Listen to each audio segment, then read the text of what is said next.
Good morning, life is good. Guten Morgen, das Leben ist schön. Very, very good. Sehr, sehr schön. Okay, let's go back to John chapter 16, Lasst uns wieder zu Johannes 16 gehen. verse 25. Vers 25. I've spoken to you using figurative language, Ich redete mit euch, indem ich eine bildhafte Sprache gebrauchte. but the time is coming when I will no longer teach you with veiled speech, Aber es kommt die Zeit, in der ich euch nicht mehr mit verschleierter Sprache lehren werde, but I will teach you about the Father with your eyes unveiled. sondern ich werde euch über den Vater lehren, wenn eure Augen unverhüllt sind. Listen, Hört zu. when you hear the phrase eyes unveiled, what do you think about? Woran denkst du, wenn du den Ausdruck unverhüllte Augen hörst? I think about 2 Corinthians 3.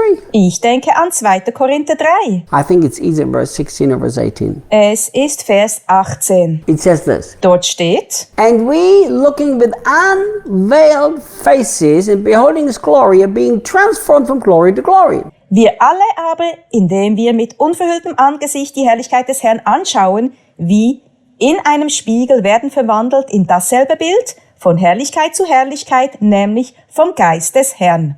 So Jesus is saying that I'm going to talk to you about the Father with your eyes unveiled. That means you can see clearly. Jesus sagt: Ihr werdet unverhüllte Augen haben, wenn ich euch über den Vater lehre. Das heißt, ihr könnt klar sehen. You see, we have a problem understanding what it means, eyes unveiled. Für uns ist es schwierig zu verstehen, was verhüllte Augen bedeutet. But think about it. Denkt darüber nach. There the women wore a veil, Dort trugen Frauen einen Schleier, like they do today in many Muslim nations. so wie heute in vielen muslimischen Ländern. Now, when the woman walks around with a veil, she can see things, Wenn eine Frau mit Schleier herumläuft, kann sie zwar Sachen sehen, but she can see very clearly. aber sie sieht sie nicht besonders deutlich. And that is exactly what's happening to Christians who walk under the old covenant. Genau das geschieht mit Christen, die im Alten Bund leben. Because when you look at 2 Corinthians chapter 3, the whole context is the old and the new covenant. Denn wenn du dir 2. Korinther 3 anschaust, geht es im gesamten Kontext um den Alten und den Neuen Bund.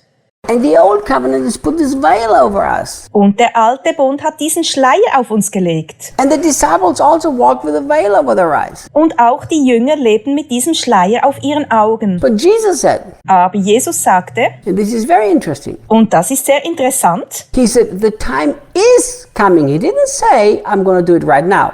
dass die Zeit kommen wird. Er sagte nicht, sie ist schon da, Because Jesus did not take the veil off anybody until the work of the cross was finished. denn Jesus nahm den Schleier von niemandem weg, bevor das Werk am Kreuz nicht vollbracht war. You remember, the veil was not torn from top to bottom until Jesus shouted, it is finished. Erinnerst du dich? Der Vorhang im Tempel riss nicht entzwei, bevor Jesus nicht "Es ist vollbracht" gerufen hatte. So that's why people were walking around with a veil over the eyes of their hearts. Daher liefen die Menschen mit einem Schleier auf den Augen ihres Herzens umher. But my friends, Jesus promised us that the veil will be taken. Aber mein Freund, Jesus versprach uns, dass der Schleier weggenommen werden würde. So I have a question. Ich habe also eine Frage. How do you read the Bible? Wie liest du die Bibel? How do you read the words of Jesus? Wie liest du die Worte Jesu? Is it all a veiled story to you?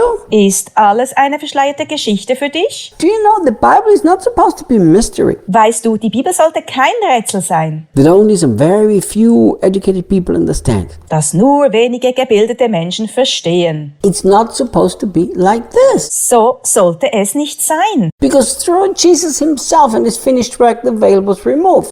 Denn durch Jesus selbst und sein vollbrachtes Werk wurde der Schleier entfernt. Now we are supposed to look and see the Father clearly. Jetzt sollen wir schauen und den Vater klar sehen. Look, he said, I will teach you about the Father with your eyes unveiled. Jesus sagte, ich werde euch mit unverhüllten Augen über den Vater lehren.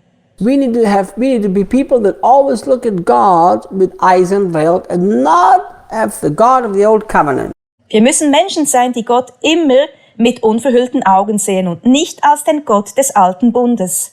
It's Jesus that removed the veil. Jesus hat den Schleier entfernt. So what do you see when you look at God? Was siehst du also, wenn du Gott anschaust? Do you see a harsh, judging, angry God? Siehst du einen harschen, richtenden, wütenden Gott? Then your eyes are veiled. Dann sind deine Augen verhüllt. Then your heart needs to say this. dann sollte dein Herz sagen: Jesus, that's not how you promised me that I will see the Father. Jesus, du hast mir nicht versprochen, dass ich den Vater so sehen werde. You promised me that I can see with unveiled faces, so give me the spirit of wisdom and revelation to know you. Du hast versprochen, dass ich mit unverhülltem Angesicht sehen werde, also gib mir den Geist der Weisheit und der Offenbarung, um dich zu erkennen. I don't want to see a religious God, I want to see my true loving Father. Ich möchte keinen religiösen Gott sehen, sondern meinen wahren, liebenden Vater. And once you begin to see everything about God with unveiled eyes, Sobald du anfängst, alles bezüglich Gott mit unverhüllten Augen zu sehen, you will realize that God is not what religion has told us that He is. dann wirst du merken, dass Gott nicht so ist, wie die Religion es uns gesagt hat. It's so sad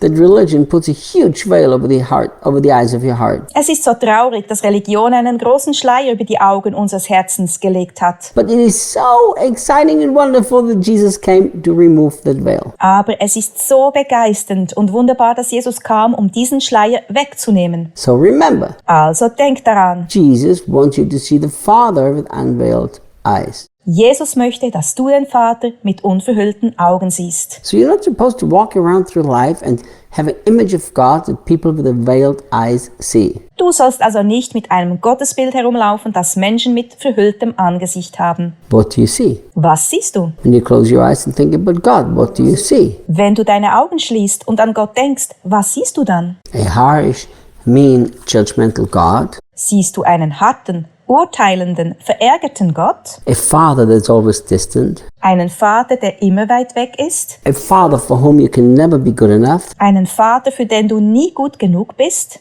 Then you are seeing God with a veil over your eyes. Dann siehst du Gott mit einem Schleier auf den Augen. Jesus does not want you to live like this. Jesus möchte nicht, dass du so lebst. Jesus wants you to see the Father the way He really is. Jesus möchte, dass du den Vater so siehst, wie er wirklich ist. Remember, Denk daran. the Bible, look what Jesus told us. Schau, was Jesus sagt. I will teach you about the Father with your eyes unveiled. Ich werde euch mit unverhüllten Augen über den Vater lehren. You know, Jesus came to show us the Father. Jesus kam, um uns den Vater zu zeigen. But we are trying to figure out the Father outside of Jesus, so our eyes remain veiled. Doch wenn wir versuchen, den Vater ohne Jesus zu erkennen, bleiben unsere Augen verhüllt. So you have to look through Jesus to the Father. Du musst den Vater also durch Jesus anschauen. That's where the veil is removed. Damit wird der Schleier weggenommen. See you tomorrow. Bis morgen.